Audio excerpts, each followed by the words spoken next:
ഉണ്ണി മുകുന്ദൻ്റെ സ്വപ്ന cinema Marco കോടാനുകോടികൾ വാരിക്കൂട്ടുമ്പോഴും ആ സിനിമയെ തകർക്കാൻ ശ്രമിച്ചവരെ കുറിച്ചാണ് ഇന്നത്തെ വീഡിയോ.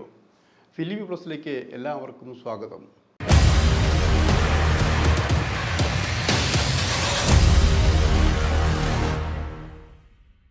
സിനിമ വിജയിക്കുമ്പോൾ അതിനെ പരാജയപ്പെടുത്താൻ ഒരു വിഭാഗം എപ്പോഴും ഉണ്ടായിട്ടുണ്ട്, ഇപ്പോഴും ഉണ്ടത്. എപ്പോഴും ഉണ്ടായിട്ടുണ്ടെന്ന് പറയുമ്പോൾ നിങ്ങൾക്ക് ഏറ്റവും എളുപ്പവഴിക്കൊരു കാര്യം പറയാം. മലയാള സിനിമയിൽ രണ്ട് വലിയ ബാനറുകളാണ് മെരിലാൻഡും ഉദയവും. ഇവർ ഈ സിനിമ എടുക്കുമ്പോഴുണ്ടല്ലോ, ഒരാളുടെ സിനിമ റിലീസ് ചെയ്യുമ്പോൾ കൂകാൻ വേണ്ടി പണം കൊടുത്ത് തിയേറ്ററിൽ കുറേ പേരെ വയ്ക്കും. ഈ കൂകി ബഹളം ഉണ്ടാക്കുമ്പോൾ സിനിമ പരാജയപ്പെടുത്തും. ഇത് രണ്ട് കൂട്ടും ഇങ്ങനെയാണത്. അപ്പോൾ അങ്ങനെ ഒരു കാലഘട്ടം മലയാള സിനിമ ഉണ്ടായിട്ടുണ്ടെങ്കിൽ അടിപിടി മറ്റോ അങ്ങനെ വൃത്തികെട്ടതൊന്നും ഉണ്ടായിട്ടില്ല. സിനിമയെ പരാജയപ്പെടുത്തുന്നതേ ഉദ്ദേശിച്ചിട്ടുണ്ടായിരുന്നു. ഇപ്പം അങ്ങനെയല്ല. ഇപ്പോൾ നമ്മൾ സിനിമ വിജയിക്കാൻ വേണ്ടിയിട്ടുള്ള ഫോർമുലകൾ തന്നെ നോക്കുക, എല്ലാം മാറി മറിഞ്ഞ് വരുന്നു. ഉണ്ണി മുകുന്ദൻ്റെ കാര്യം പറയുകയാണെങ്കിൽ ആ ചെറുപ്പക്കാർ ഇവിടെ ആദ്യം വരുമ്പോൾ ആരും മൈൻഡ് ചെയ്തില്ല. പക്ഷെ നല്ല സൗന്ദര്യം, നല്ല ഹൈറ്റ്, സിനിമയ്ക്ക് നല്ല നായകന് വേണ്ടിയ എല്ലാ ലക്ഷണവും ഉണ്ടായിരുന്നു ആലോചിക്കണം. അപ്പോൾ അത് ഞാനൊരു മാധ്യമ പ്രവർത്തകൻ എന്ന നിലയ്ക്ക് അന്ന് ഈ പുതിയവരെ ഞങ്ങൾ പ്രൊമോട്ട് ചെയ്യുന്ന കാലഘട്ടത്തിൽ ഉണ്ണി മുകുന്ദനെ ഞങ്ങൾ നന്നായിട്ട് പ്രൊമോട്ട് ചെയ്തിട്ടുണ്ട്. അത് ചിലർക്ക് പിടിച്ചിട്ടില്ല.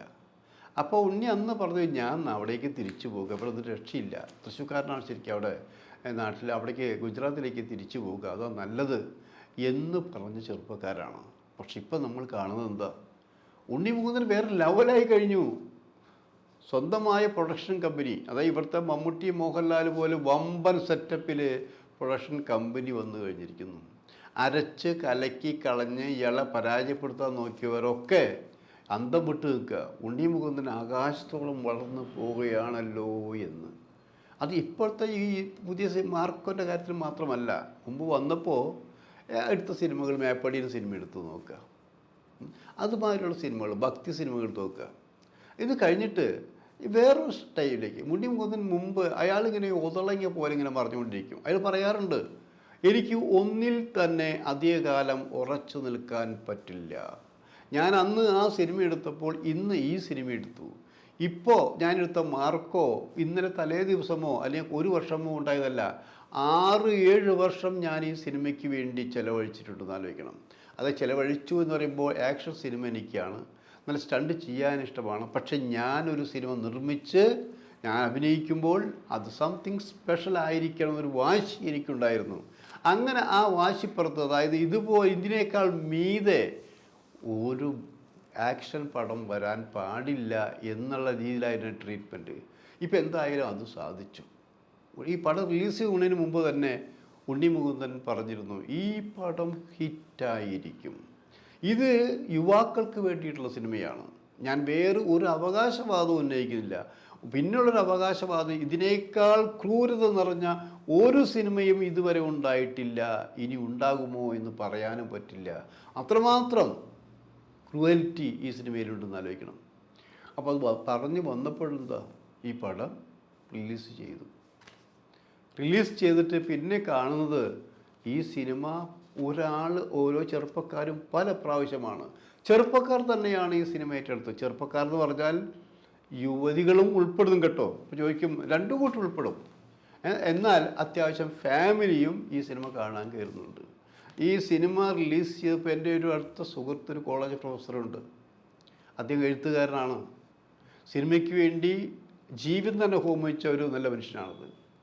അദ്ദേഹം രാത്രി ഞങ്ങൾ സംസാരിക്കുകയാണ്, എങ്ങനെയുണ്ട് സിനിമയെക്കുറിച്ച് ചോദിക്കുന്നു.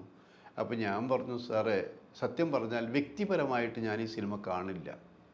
വ്യക്തിപരമായിട്ട് സിനിമ കാണില്ല എന്ന് പറയാൻ കാരണം, ഈ സിനിമയിൽ ക്രൂവൽറ്റി ഉണ്ടാവാം, പക്ഷേ ഇത് കണ്ടിരിക്കാൻ പറ്റാത്ത രീതിയിൽ തന്നെയാണ്. ഞാനൊരു മനുഷ്യൻ നിലയ്ക്ക് എനിക്കിത് കണ്ടിരിക്കാൻ പറ്റില്ല, അതുകൊണ്ട് ഞാൻ ഈ സിനിമ കാണില്ല. പക്ഷേ ഈ സിനിമ ഹൗസ്ഫുള്ളാണ്, ടിക്കറ്റ് കിട്ടുന്നില്ല. അപ്പോൾ അദ്ദേഹം പറയുകയാണ്, എനിക്കൊരു ഭയങ്കര വിഷമം. അപ്പോൾ ഞാൻ ഒരു കാര്യം കൂടി പറഞ്ഞു, ഈ ഒരുതരം മാനസിക രോഗികളാണ് സിനിമ കാണുന്നതാണ് പ്രചരണം.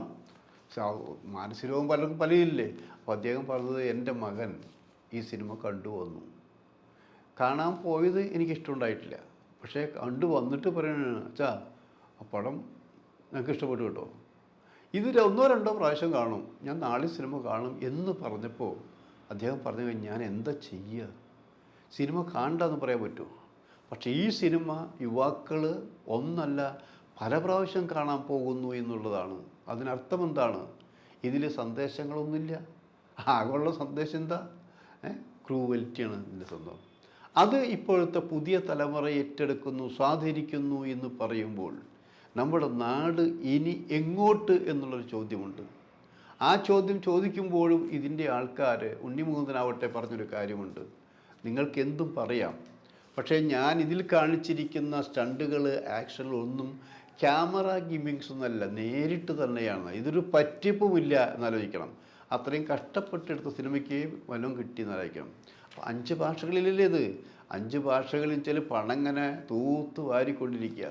എന്തിനു ഏറെ പറയുന്നു, ഹിന്ദി സാമ്രാജ്യത്തിൽ അവിടുത്തെ തിയേറ്ററുകളിൽ റിലീസ് ചെയ്തിരിക്കുന്ന പല ഹിന്ദി സിനിമകൾക്കും ഡേറ്റ് കൊടുക്കാതെ പലരും ഈ സിനിമ അവിടെ പ്രദർശിപ്പിച്ചുകൊണ്ടിരിക്കുന്നു കേൾക്കുമ്പോൾ ഉണ്ണിമുകുന്ദൻ്റെ ഈ സിനിമയ്ക്ക് കിട്ടിയ പബ്ലിസിറ്റി, അംഗീകാരം എത്രയാണെന്ന് മനസ്സിലായല്ലോ.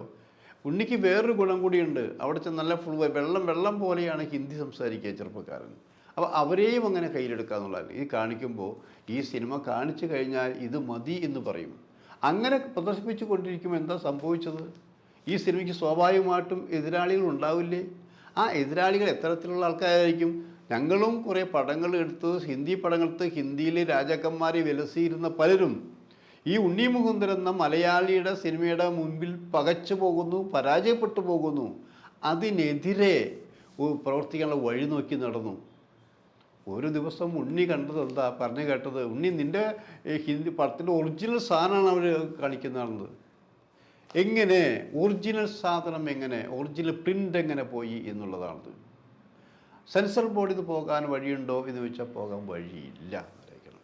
പക്ഷെ അങ്ങനെ സംഭവിച്ചിരിക്കുന്നു. ഒറിജിനൽ, അതായത് തിയേറ്ററിൽ നിന്ന് കോപ്പി ചെയ്തെടുത്ത സാധനമല്ല, ഒറിജിനൽ പ്രിൻ്റിൽ നിന്നാണ് അടിച്ചു മാറ്റിക്കൊണ്ട് പ്രദർശിപ്പിക്കുന്നത്. പലരും കണ്ടുകൊണ്ടിരിക്കുകയാണ്. ഇതേക്കുറിച്ച് ഉണ്ണിമുകുന്ദൻ വളരെ വേദനയോടെ പറഞ്ഞ കാര്യമുണ്ട്, എനിക്കെന്ത് ചെയ്യാൻ കഴിയും എന്നുള്ളതാണ്. പക്ഷേ എനിക്കൊന്നും ചെയ്യാൻ കഴിഞ്ഞില്ല, നിങ്ങൾക്ക് ചെയ്യാൻ കഴിയും. കാരണം നിങ്ങൾ ഈ സിനിമ മൊബൈലിൽ കണ്ട് പ്രൊമോട്ട് ചെയ്യാതിരിക്കുക എന്നുള്ളതാണ്. മാത്രമല്ല അവിടെ പോയിട്ട് ഉണ്ടെങ്കിൽ ഫൈറ്റ് ചെയ്യാനും പറ്റില്ല. കാരണം അതൊരു പ്രത്യേക ലോകമാണ്. ആ പ്രത്യേക ലോകത്ത് ഇങ്ങനെ സംഭവിക്കുമ്പോൾ ഒരു മലയാള പടത്തിനെതിരായിക്കൊണ്ട്, മലയാള സിനിമയെ പേടിച്ചുകൊണ്ട് അവർ ഇത്തരം കുതന്ത്രങ്ങൾ കാണിക്കുമ്പോൾ നമ്മൾ ഓർക്കേണ്ടതുണ്ട്, ഇനി എത്ര ദിവസമാണ് ഈ സിനിമ പ്രദർശിപ്പിക്കാൻ പോകുന്നതാണ്. ചുരുങ്ങിയത് ഇപ്പോഴും നോൺ സ്റ്റോപ്പാണ്. പല സിനിമകൾക്കും മലയാളത്തിൽ പോലും പേടി സ്വപ്നമായിട്ട് ഉണ്ണിമുകുന്ദൻ്റെ സിനിമ മാറിയിരിക്കുന്നു. ആ സിനിമയെക്കുറിച്ച് നിങ്ങൾക്ക് അഭിപ്രായ വ്യത്യാസവും ഉണ്ടാവും. എന്തിനാണ് ഇങ്ങനെ ഒരു സിനിമയും നിങ്ങൾ ചോദിച്ചേക്കാം. ഞങ്ങൾക്ക് വേണ്ടിയിട്ടുള്ളതാണ് ഈ സിനിമ എന്ന് യുവാക്കളും വാദിച്ചേക്കാം. അതുതന്നെയാണ് ഇത് യുവാക്കൾക്ക് വേണ്ടിയുള്ള സിനിമയാണ് എന്ന് ഉണ്ണിമുകുന്ദൻ ധൈര്യപൂർവ്വം പറഞ്ഞത്.